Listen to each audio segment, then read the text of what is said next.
All right. Welcome. My name is Justin, and I'm an addict. And thanks to my God, the steps, and the fellowship of other addicts, I'm sober one day at a time since June 19th, 2015. And for that, I am beyond grateful. Welcome to the RICO 12 speaker meeting. We are an organization whose addictions include alcohol, drugs, lust and sex, food and gambling, just to name a few. We come together from all places, faiths, and backgrounds to learn the similarities of addiction and to gain tools and hope from others who are walking a similar path. We invite recovering addicts with at least 1 year sobriety and who are actively working their recovery in their respective fellowships to share their experience, strength, and hope on a live Zoom meeting each Friday at noon Central Time for 20 to 25 minutes. Then we, the live audience, get the opportunity to ask questions of that speaker for another 20 to 25 minutes. Now, in order to ask questions, please type them in the Q&A link at the bottom of your Zoom window. Now, if you're hearing this podcast recorded and would like to participate as a live audience member in the future, or even if you qualify and would like to be a future guest speaker, please go to www.rico12.com, that's RECO12.com, to learn more and submit your email address there to receive weekly invitations or to submit to become a guest speaker. RICO 12 is a self-supporting service, and we appreciate your help in keeping it that way. We gratefully accept contributions to help cover the costs of the Zoom platform, podcast platform, web hosting, and administrative costs. Those things add up, and we're grateful for any contributions you can make. To contribute, you can go to www.rico12.com/support, or you can click the link to PayPal in the chat of the live meeting. When you contribute, please specify the meeting number. This is meeting number 18. In last week's speaker meeting, we had the pleasure to hear from Heather. Now, Heather shared openly and honestly about her husband's addiction brought her to her own healing and a stronger relationship with God. If you missed hearing that one or any other meeting we have done, you can listen to them in podcast form by searching for RICO 12 Speaker Meeting Podcast on virtually any podcast platform that you use. Or you can go to the RICO 12 website and find it under the link podcast. Now, recently, about the RICO 12 Speaker Meeting Podcast, EHSLC said this on their review on Apple Podcasts. They said, "Great for any type of addict. Amazing content for anyone suffering with an addiction or helping someone that is. The speakers are people that have struggled with all kinds of addictions, such as alcohol, sex, drugs, and stealing. I have learned from all of their experiences, even though they might have struggled with addictions different than mine. Thank you, EHSLC. Now, if you, the listening audience, have also found value in this service, please take a moment to go to the podcast platform of your choosing and leave a rating and review. It helps us work our 12th step by carrying the message of recovery to more addicts who suffer." Now, let's introduce our guest speaker for today, Amy B. All right, Amy is a recovered food addict and anon who has been working recovery with varying degrees of success since April 2013. It took a major relapse to humble her to the point of complete honesty about her problem. Hitting bottom when she thought she knew all there was to know about recovery was baffling and confusing to her. God, however, waited patiently for her to run out of her own plans and designs and then led her to ARP, the addiction recovery program of her church, a fellowship which she said would never work for her. She's been happily working the steps of recovery every day since September 2018. Amy, we're happy to have you here. Take it away. The floor is yours. Thank you, Justin. Really grateful to be here. My heart is pounding out of my chest, but hey, I'm alive. I'm Amy, and I'm a recovering food addict. And like you said, I'm today, to work my program, I need to be honest. And there's three things that I found I really need to be honest about. And that's first, my addiction and the nature of it, my honesty about God, and then about my honesty about relationships. And that's what I'm going to be talking about today. First of all, my addiction. In my addiction as a food addict, there's no room for moderation. And there's never going to be a time that I can eat like other people because I have an allergy of the body and an obsession of the mind. And I'll get into that in a little bit. But first, I'll give you a little background on how this thing all started, maybe. Who knows? I may have been born this way. I don't know. I come from a loving alcoholic home with all that dynamic implies. One parent drank and the other controlled, and they did the best that they knew how to do. Growing up in my house, I received the message that I needed to look like I had everything together. Whether or not my parents overtly taught this, I really don't know, but that's what I heard. To maintain the appearance of control when I felt so powerless and scared inside, I started to look for things outside myself to numb the bad feelings I was experiencing. From very young age, there was always something other about me. I didn't know what that was. I just knew that I was lacking something. I don't know. And I don't even think that I could have voiced that when I was young either. I just knew that I ate a lot of food, and when I did, it helped me feel a lot better. I didn't feel all that anxiety. My mom makes jokes about me in my toddler years that she'd buy me an outfit one week and I'd have grown out of it by the next week. So clearly I have always loved my food. One of my earliest memories of food was stealing the baby food beet sticks my little brother was eating at his high chair. And my mom caught me, and I justified my actions saying, well, he's not eating them, so I should eat it. From an early age, I also knew that the amount I was eating was not acceptable. And I started to look for ways to hide how much I was eating. And I'd try to get away with eating when my parents weren't paying attention. I remember having a pizza party with a bunch of kids at my house, and I was so excited to eat as much as I wanted without any limitations from my parents. They were going to be too preoccupied with the guests to tell me to slow down. By the time I was in junior high, I weighed more than I do now as an adult, as an almost 50-year-old woman, but I was about a foot shorter. The summer before ninth grade, I mustered all the self-will I had, and I started to diet. I probably followed some diet that I'd found in a teen magazine, but I honestly don't remember. All I remember that is by my 14th birthday, about 3 months later, I could fit into jeans that were a normal size for me. But by January of the next year, I started to have blackouts for seconds at a time when I was walking home from school. If restricting some food was good, not eating at all was even better. In PE class and walking home from school, if that was good exercise every day, then I could also add aerobics before school and maybe a session at my brother's weight bench in the evenings too. It just kind of built onto each other. And I also started to use the laxatives that I found in my mom's drawer of her bathroom. Through all this starving, I really did miss food. And I had these little periodic binges. And today I look back and I'm thankful for those binges because it probably kept me from damaging my body even further, because I would have been even thinner than I already was. My father took note of my weight loss. I had this daily ritual of I would go into my parents' bathroom and weigh myself, and he stopped me right in the middle of that ritual. And at the time, it felt so invasive because it was this little cocoon, this ritual that I would do all by myself. And he came and he confronted me about my weight and told me what he was seeing. And that didn't change anything for me. All it really did was make me be more secretive about what I was doing. But it was unsettling that someone noticed what I was doing. So I just started wearing baggier clothes, and I kind of gave some lip service to gaining some weight. But I felt thankful at the time that my parents were more distracted with other things. And so they didn't really follow up. And I don't know that it would have helped at the time either. Just because I wasn't eating, it didn't mean that I wasn't constantly reading cookbooks and spending all my money on food and thinking of ways that I could control food even further or just dominate my body. At some point, the binging took over again, and I gained enough weight so that no one really said too much to me anymore.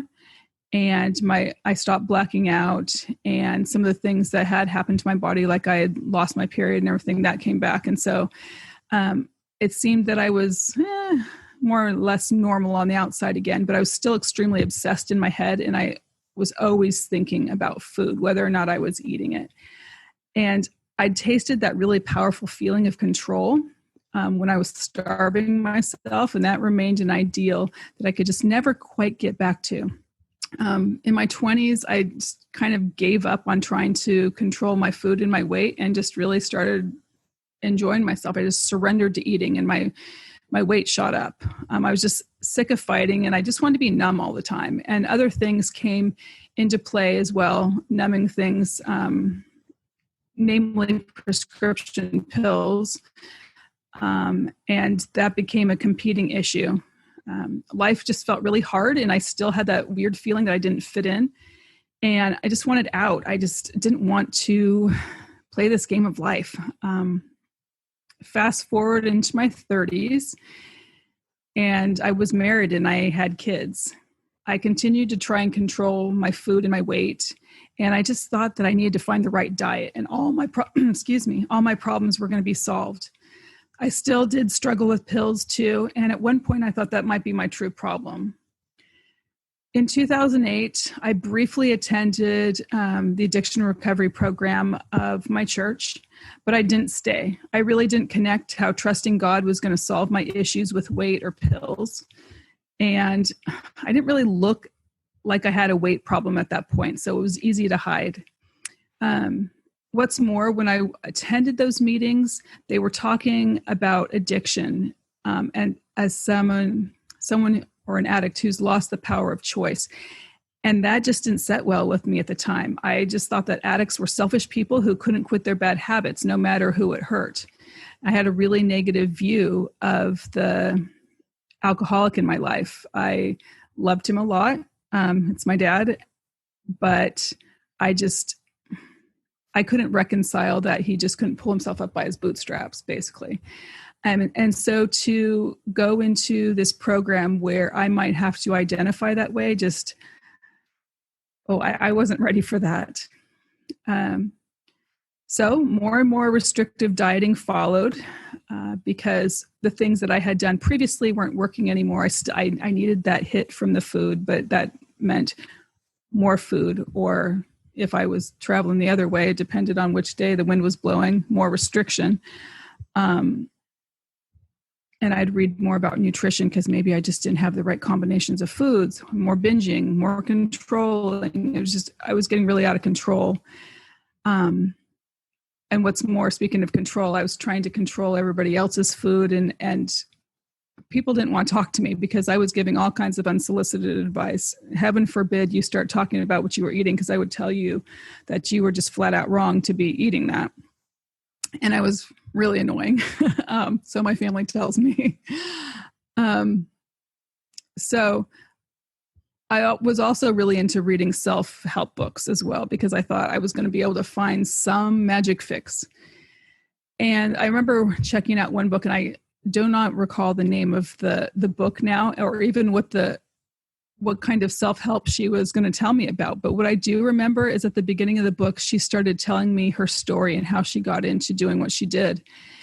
And for several pages, I was just turning and turning. I could relate to every bump in her journey. And finally, she turned the page, and I felt tricked when this happened, because she said, so if you can identify with any of what I just told you, you need to go to a 12-step group for food addiction. What? I really felt tricked, but I also felt convicted. I knew that I had related to what she said, and I had to check it out. So I did. I was with my fourth baby was only about, how old was he? I guess he was about 4 months old. He was really young. And so when I went to this website of this 12-step group to look up what meetings they might have, the nearest meeting from me was about 50 miles away, because I live kind of in a remote area. At least I guess I did for these types of meetings at the time. And so, but they had a bunch of phone meetings. And so I started attending phone meetings a lot. And one day I heard a woman speaking who sounded like she had everything figured out. She was free, and I could hear it in her voice and how she shared. And the joy had returned to her life. And she actually had the audacity to say that she was recovered. So I called her and I asked her to be my sponsor, and she took me on, and she took me right to the doctor's opinion of the big books of Alcoholics Anonymous. And I found out from that I have an allergy of the body and an obsession of the mind. And I didn't know if I could believe this. Why was my body different? I mean, I have a true allergy. I have a dairy allergy, and I couldn't quite reconcile. So what does my eating have to do with my dairy allergy? And she explained to me, no, it's not quite like that. That when I ate something compulsively, it would light up my brain. We would just kick in that obsession. And when she explained it to me that way, yes, I got it. When I eat compulsively, I don't know what's going to happen. It's like a game of Russian roulette. I might be able to control it, or I might be like I did once with a whole sheet cake in front of two friends, just started gobbling it until I was done, apologizing the whole time because I couldn't stop. So she took me through the steps, and I thought I was thorough at the time, but I also knew I was holding back things because I thought she wouldn't understand. I'd grown up going to church, and I thought I knew all about God. Yet I couldn't reconcile some of my ideas about God. And I didn't want to tell my sponsor about any of the struggles I'd had with God and religion because I assumed that she'd either judge me or she wouldn't understand. And so I compartmentalized all those God hangups, and I continued to work the steps, and I called myself recovered, and I began sponsoring like she did. And life seemed good. But within 6 months, I was sponsor shopping because I thought for sure that the difficulties I was having with my problem were something with had to do something with my sponsor. If she wasn't so strict or abrasive, or I had a list of all her supposed offenses, and I just knew if I found a new sponsor that everything would be great. And so I did. I found a new sponsor. At least I did tell my old sponsor I was walking away. I did do that. I wasn't completely rotten. But so I got this new sponsor, and she was really easygoing, and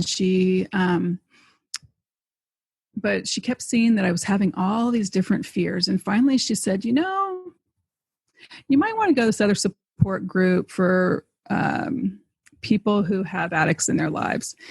And it was Al-Anon for family members of alcoholics. Because she said, maybe that can help you because you have all these, she didn't say you have weird fears, but she said you have quite a few. And so I did that, and I got a sponsor that was both recovered in the food addiction and also in Al-Anon, and we worked well together. And a few years down the road, I embraced the concept of alcoholic foods, even though I'd heard this idea before. I had never wanted to touch it because I didn't want to cut out certain foods. I knew I was still kind of getting an effect from certain things. And I didn't quite want to give that up. I still called myself recovered, and, it was nice to be in the fellowship and whatnot. But I had just hoped that if I worked the steps hard enough, that my physical allergy would just disappear. And it's true that my obsession did lessen, and I learned a lot about not controlling others. But if I wasn't completely honest, I wasn't going to get complete recovery. And that's true. As I look back, I would have these periodic breakout binges that would just seem to come out of nowhere. And around 2015, I was out of control emotionally, and my food was really crazy. And my sponsor talked to me about some of these different foods that might be causing some of this behavior. And I reluctantly saw that sugar might be an alcoholic food for me. And we read the doctor's opinion again in the big book, and I could see that my abnormal reaction to sugar was an allergy of the body, that it wasn't just when I would take a compulsive bite, that it was, I got more honest, and I could see that the thing I was reaching for most had sugar in it. And so living without sugar was a step in the right direction, and I continued to make more progress. But there was still another piece missing, and I continued to get an effect from my food and was still having some periodic binges. And emotionally, I wasn't very much in control either. And what's more, I I was spending a lot of money just to make these elaborate copycat creations of foods I used to eat just without sugar. But I was using a lot of substitute sugars and still really engaging in the behaviors that I was before. But I was still giving service inside my group, and I could talk about the big book. And, it was, how do I say, I was still back with that childhood idea of, if I look good on the outside, all was good. But inside I was festering and I was obsessed. So I clung to service opportunities though, because I thought, well, I'm going to get some recovery doing service. And it did keep some of the insanity in my head at bay, but I couldn't do it alone. And I know looking back that God did help me with the things that I was willing to hand over. But by this point, I wasn't handing over much. In fact, I'd kind of stopped working my food program and was just more working on the Al-Anon side of things. And I was really just trying to manage it all on my own. Again, I was becoming more and more attracted to self-help books, trying to look for an answer. And I became very attracted to books that promise recovery without God and the steps. And these books talked about how I could retrain my brain and how through sheer willpower I could overcome my addiction. And did I even really need to call myself an addict anymore if I could retrain my brain? Why was I so comfortable with the idea that God had no power or that God didn't exist? It seemed inconsistent with my professed belief, and yet I was really drawn to that idea. I've heard that said that water rises to its own level. And clearly it said something about me that I was attracted to these ideas. I mean, these must have been my true beliefs, that God wasn't all that powerful and that God could only be trusted with certain situations. But I wasn't yet willing to look at my lack of trust in my higher power. So by 2017, I was just done trying to pretend anymore. And I called my sponsor and I said, my words were, I just can't do this anymore. The 12 steps, everything. I thanked her for her years of service. At this point, we'd been working together for a long time and she was great. She'd helped me a lot.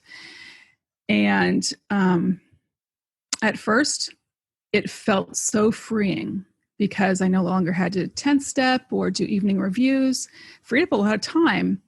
And I allowed myself to eat sugar, and that felt amazing. I thought I was cured because for the first week, I could completely handle having a few goodies here and there. And I congratulated myself that I didn't go crazy and binge.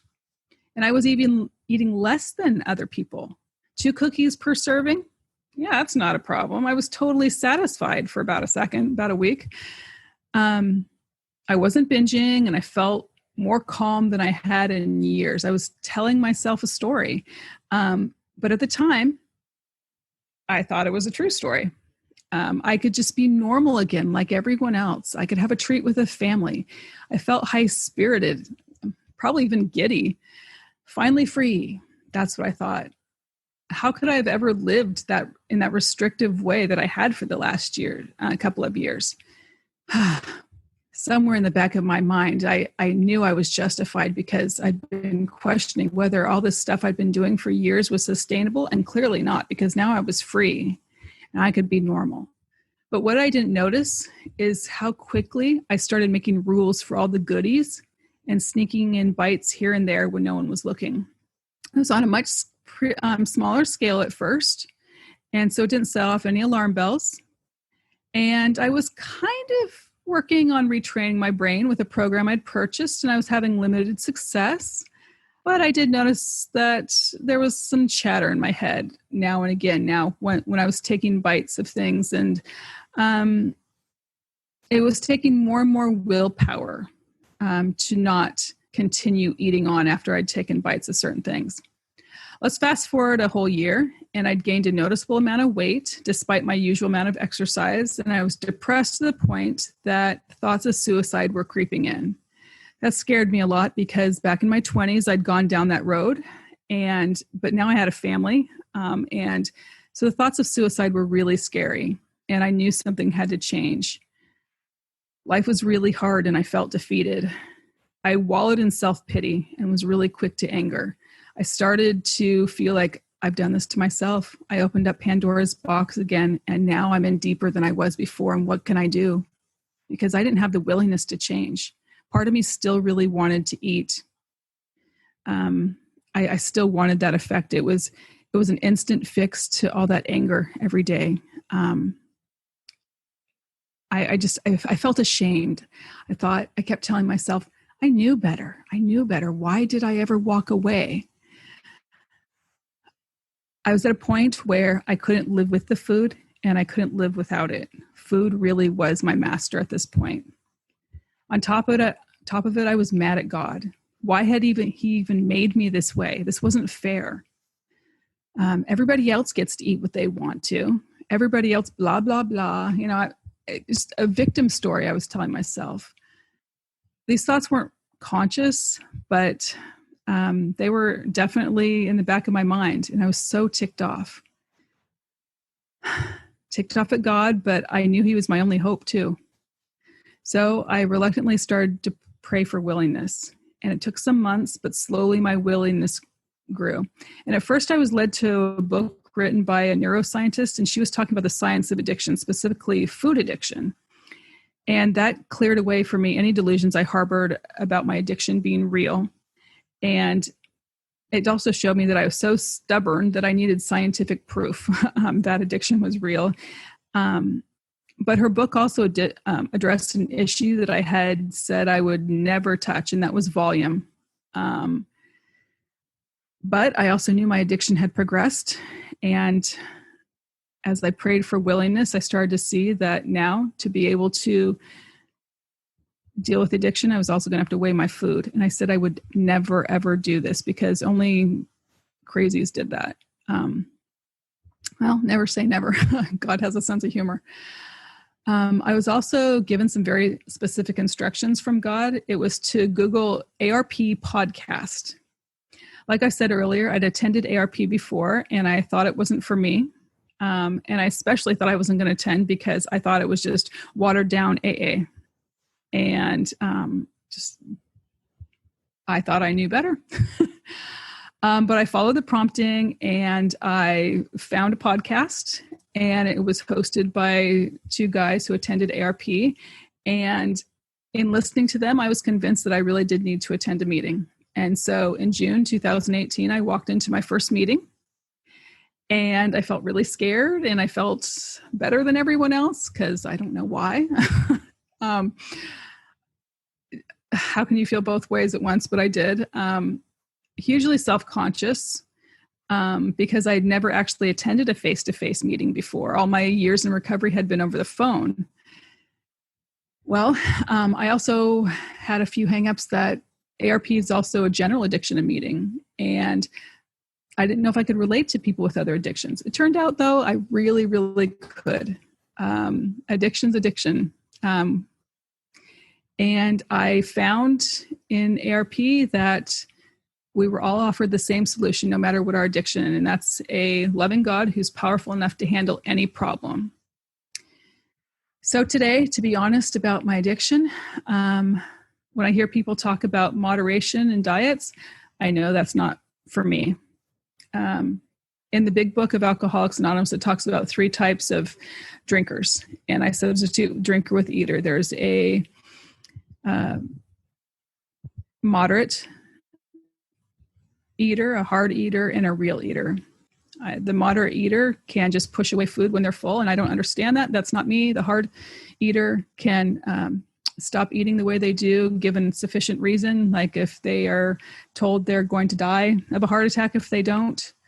And then there's the real deal. That's me, who anything, you could tell me anything is going to happen to me. I wouldn't care. I would still eat. I know that's me. And because that's me, I need a spiritual solution. And so today I need God's help, and I need to stay away from my alcoholic foods, and I have to weigh and measure my food at home. I do allow myself to limit myself to 1 plate of food when I'm out in a restaurant. But that's what I do today to be free.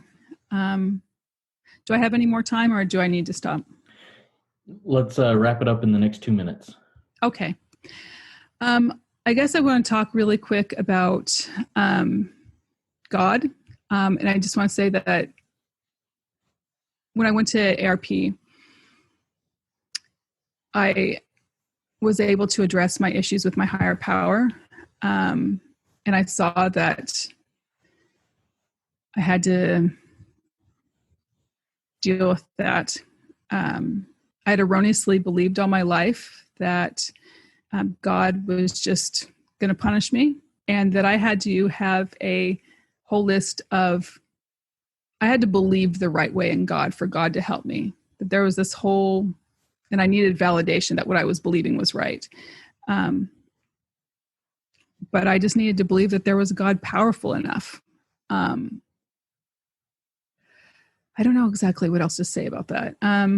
Finally, and I also needed to be honest in my relationships.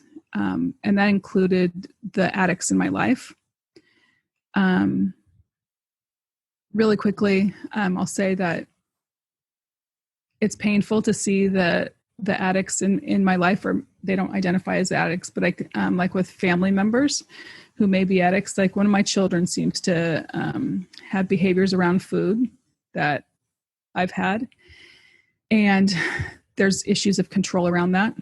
And today I need to turn those over to God. That's a struggle of mine, control as well.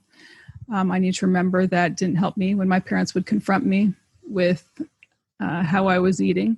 And today I can do what I can to have healthy food in the house, but I need to, my son has a God, and if he decides that he's an addict, I know that God is there. And the best thing I can do for him and some other addicts in my life is to, like a lot of other people say, recover, recover, recover. I can work my program today. And when I have selfishness and fear and dishonesty and resentment crop up, I can immediately turn those over to God. Today, working recovery isn't about being perfect. It's about me recognizing that I do have feelings, and that's okay. And God is big enough to handle them. And so as long as I stay in fit spiritual condition, which is working my program every day, I can be free. It doesn't mean that I'm going to arrive at some magical island where I have no worries and no character defects. I'm far from perfect, but honesty in my program means that I have to admit that I'm still very much human. And fit spiritual condition means that I have to stay humble enough every day to honestly admit that I need God. And I need God many, many times a day. And I'm grateful today to be an addict because it really got my attention. And it allows me to connect with God every day and be of service. And I pass. Thank you so much, Amy. That I love the honesty and vulnerability in your experience there. It just confirms to me that much more that all addictions have a very, very similar core and root. Now, before we get to the questions and answers, and once again, I would like to remind the live audience to, if you have questions, comments, anything, type them into the Q&A link at the bottom of your Zoom window, and we'll get those questions asked and answered here. But before we get to that, would you mind sharing for another 60 seconds a little bit about the fellowship, the ARP, and how that fellowship helps you and may help somebody else who's looking for some support? Sure. I love ARP. It is actually the Addiction Recovery Program. It is through the Church of Jesus Christ of Latter-day Saints. And like I said, it is a general addiction meeting, so anyone is welcome to attend, both addict and friends and family of addicts. And we work the 12 steps and based off of the 12 steps found in the big book of Alcoholics Anonymous. And they have phone meetings, in-person meetings, and I've found the meetings to be very supportive and very helpful, especially when you work the steps with the sponsor. Very good. Thank you, Amy. Appreciate that. All right. So I've got a couple of questions here, and then we'll mix in questions that come in from the audience. You mentioned when you first approached someone to be your sponsor that you weren't in person, so you didn't see it, but you heard it in their voice. You heard the light in their voice. Can you please describe to us a little bit more about what that means? How do you know when somebody that that you might be able to not rely on, but go to for help, has that light? Well, that's a good question. Also, like I need to think about that a little bit. The lack of worry, actually, is what I noticed in her. The lack of caring what other people thought about her. She cared more about what her higher power thought. She was very willing to admit when she was wrong and very willing to be upfront about what her problem was and what the solution was. That makes sense. Yeah, that does. It makes sense to me. Hopefully it makes sense to others too, because it seems clear. I love that concept. And it's kind of a new awakening in my own recovery you'd mentioned the lack of worry.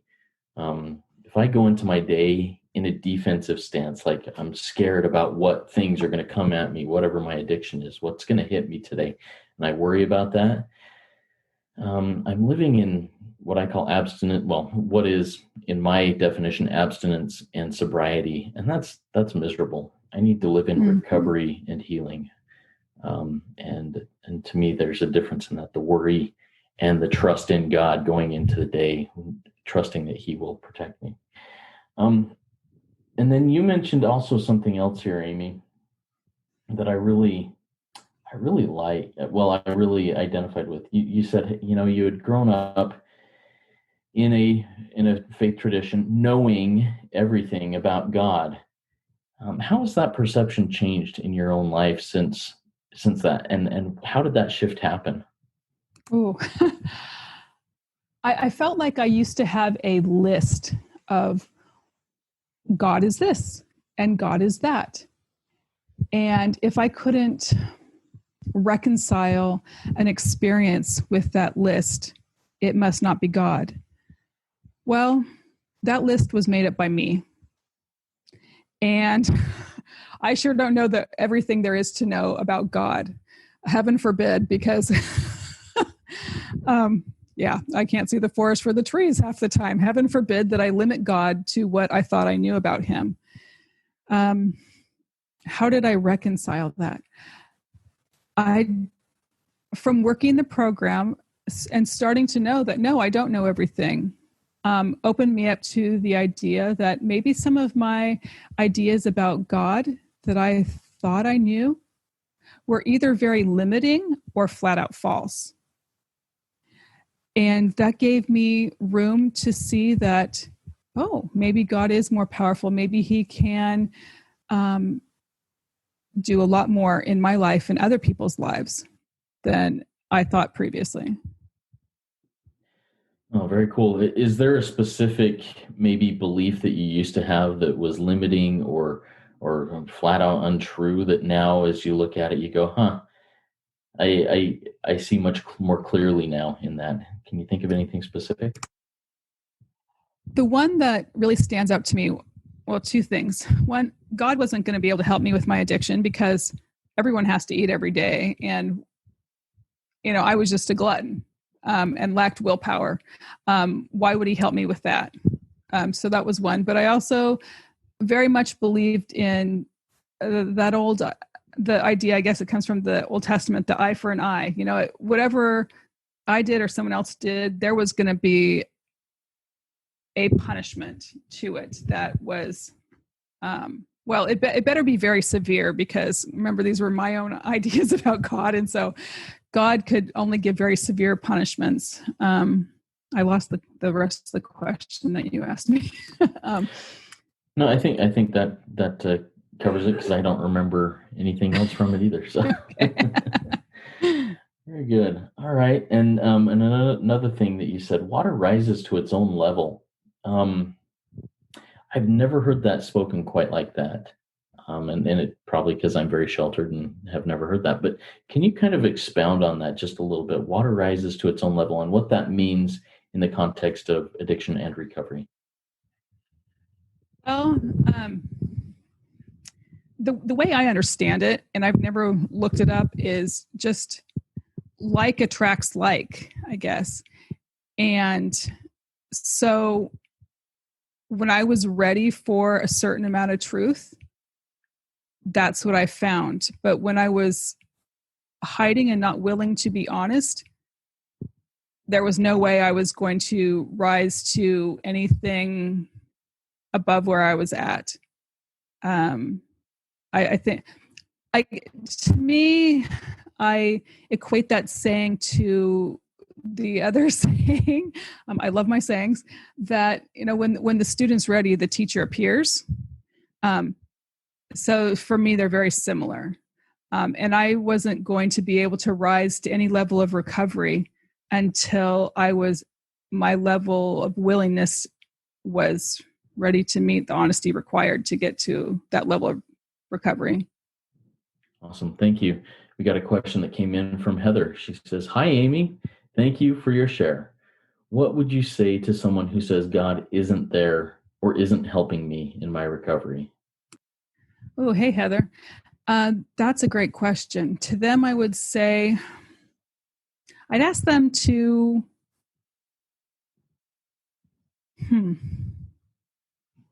probably perform an experiment and write down when they thought they might be noticing God and when they weren't. That doesn't really explain it. That's a toughie.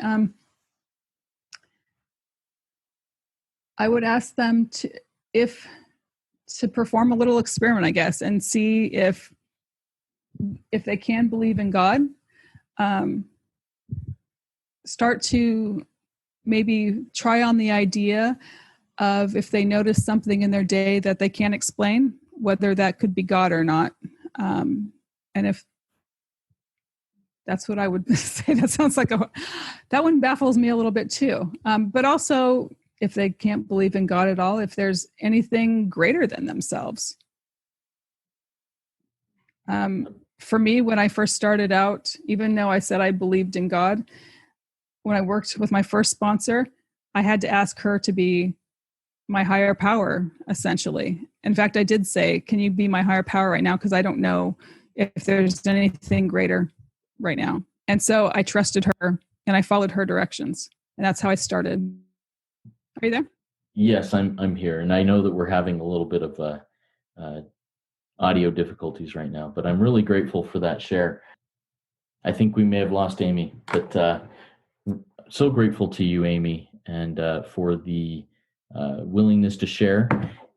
Next week, we'll have a special opportunity to hear from a mother and son combination who are going to be speaking to us about addiction being a family affair.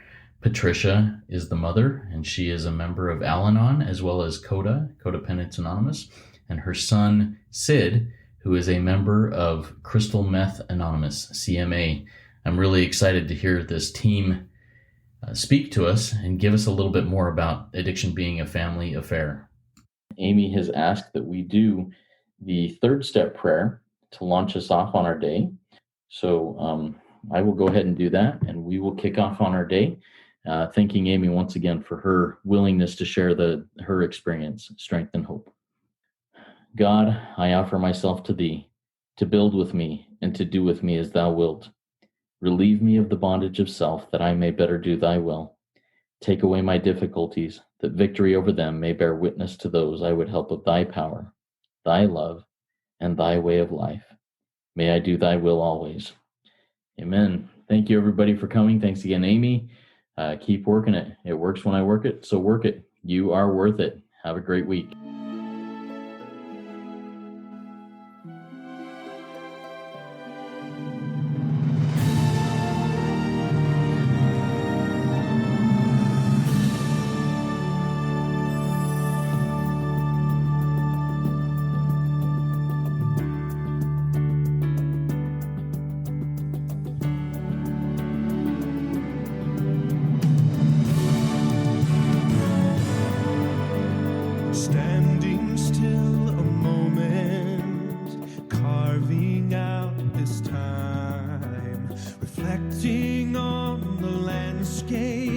this life of mine.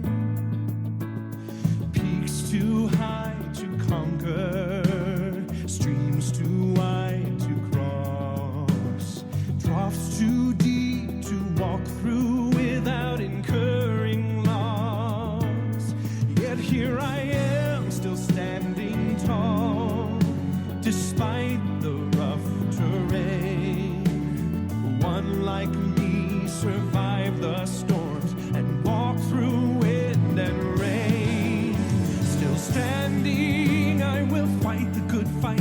Still searching for glimmers of light.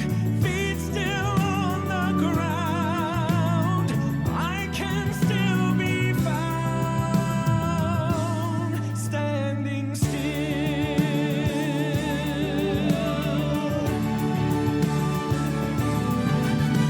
My wings are torn and tattered, but I know I still can fly.